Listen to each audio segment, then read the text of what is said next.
Você acompanha agora Nossas Raízes. Partes de diversas mensagens pregadas pelo pastor Valmor Leonel Batista.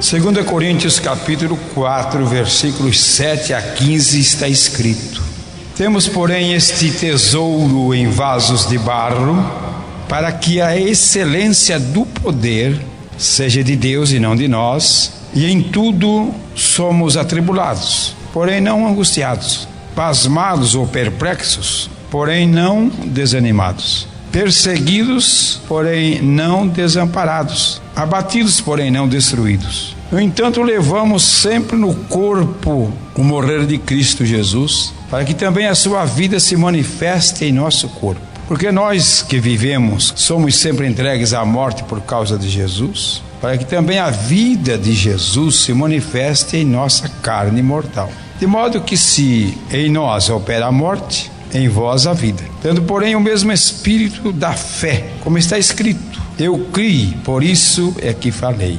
Também nós cremos, por isso também falamos. E sabemos que aquele que ressuscitou o Senhor Jesus também nos ressuscitará com Jesus e nos apresentará convosco. Que todas as coisas existem por amor de vós, para que a graça, multiplicando-se, torne abundante as ações de graças por meio de muitos, para a glória de Deus. Amém. Palavras do Paulo, lindas, falando sobre o poder que emana dos céus, e nós sabemos isto. Mas muitas vezes estamos a nos perguntar, e quando acontecem algumas coisas assim, dentro do campo espiritual, e sentimos um certo investimento do Espírito de Deus, e a gente fica pensando: não, mas eu realmente sou. E isto aí é sempre um caminho falso, um terreno movediço, que nunca corresponderá à excelência da atuação de Deus pelo Espírito Santo na vida de qualquer um cristão aqui.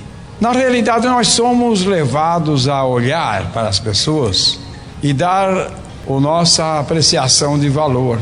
Nós valorizamos as pessoas por alguns itens, mas precisamos ter cuidado para nunca fazer qualquer tipo de valorização espiritual sem primeiro nós conhecermos de perto o caminho de cada um. Os irmãos me perguntam e dizem: mas afinal de contas, como posso eu saber que um cristão é um cristão realmente? Essa ciência não é do homem, essa ciência é de Deus. Por isso o Cristo disse: não julgueis. Mas pastor, mas eu tenho a ver comigo mesmo, não tem que ninguém meter o nariz na minha vida. Também não é assim. Como cristão, eu preciso mostrar Jesus. Se eu não tenho capacidade de mostrar Jesus na minha caminhada diária, então eu preciso rever algumas coisas que chamamos básicas, para não sermos atropelados no dia de amanhã por situações muito incômodas no relacionamento de fé e comunhão. Eu tenho a minha experiência desde que aceitei Jesus, como também os irmãos.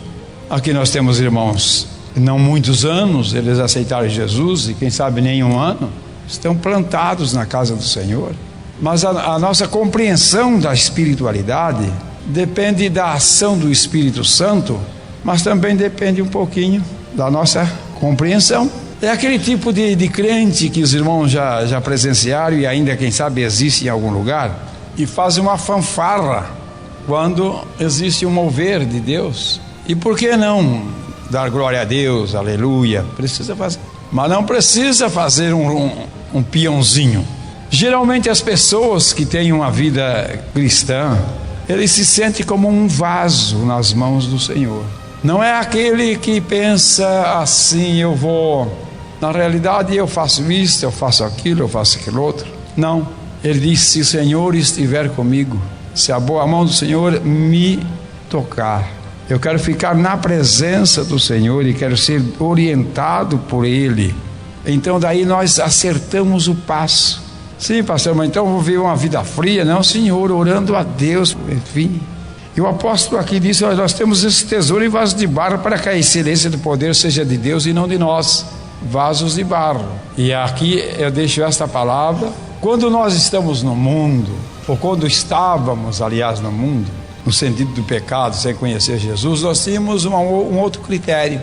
Alguns de nós éramos os tais: não aceitávamos opinião de ninguém. Essa é uma realidade.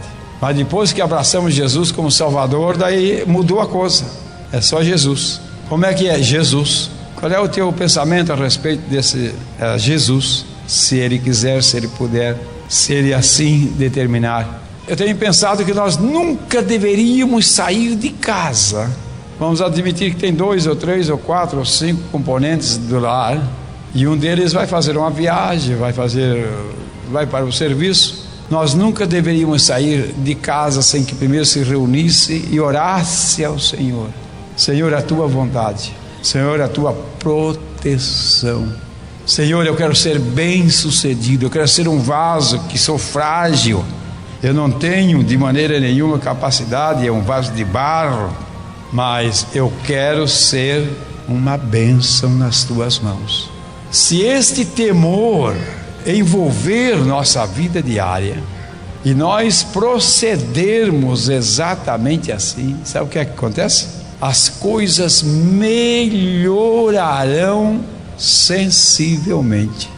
Mas quando eu e você saímos de casa e até nos esquecemos de dizer: Jesus, eu estou indo e eu sei que tu estás comigo e eu quero que tu estejas me dirigindo. Nos esquecemos. Quando nós fizemos isto, corremos um perigo tremendo. Quantos acidentes! Hoje estava me dizendo um pastor que veio me visitar, falando de um fato que até a gente fica assim, de um acidente há, quem sabe, uns 15 anos atrás, de um irmão que quase que amputou a perna ao usar uma máquina para fazer trabalho. Eu estava pensando: mas será que este irmão, ao tomar aquela máquina, tinha dito: Senhor, eu vou pegar essa máquina para fazer esse servicinho, me guarda, não esteja a tua mão ausente da minha vida. É uma pitadinha doutrinária que eu estou falando aqui para todos nós, no sentido de prosseguirmos. Estamos prosseguindo valentemente e precisamos ter a nossa vida na vontade do Senhor. Eu sempre fico olhando uma igreja que faz a vontade de Deus. E a igreja que faz a vontade de Deus é a igreja de Cristo. Somos nós que servimos ao Senhor, mas os irmãos também precisam ter uma advertência, uma admoestação, uma orientação, às vezes em pinceladas, mas importante para que a nossa vida cristã, ela não seja aquela desordenada no dia a dia. Mais ou menos igual aquela casa. A nossa vida cristã não pode ser aquela casa em que a vassoura está lá no canto e que a outra coisa está lá jogada no meio do assoalho. Quer dizer, uma casa relativamente bagunçada.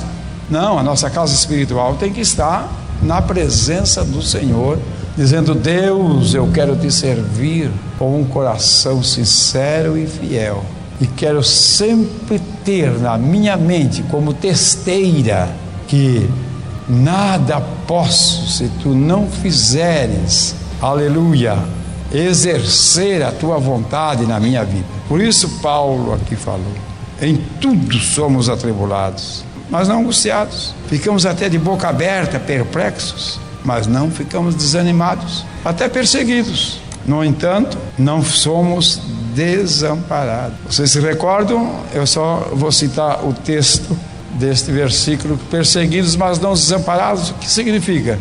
Perseguidos, mas não fora da cobertura. Bem-aventurados sois vós quando perseguirem e mentindo disserem todo mal contra vós por minha causa. Resultai, porque é grande a alegria que há nos céus por esses que aqui na terra dão um testemunho eloquente de uma vida sincera diante de Deus. Amém? Deus abençoe.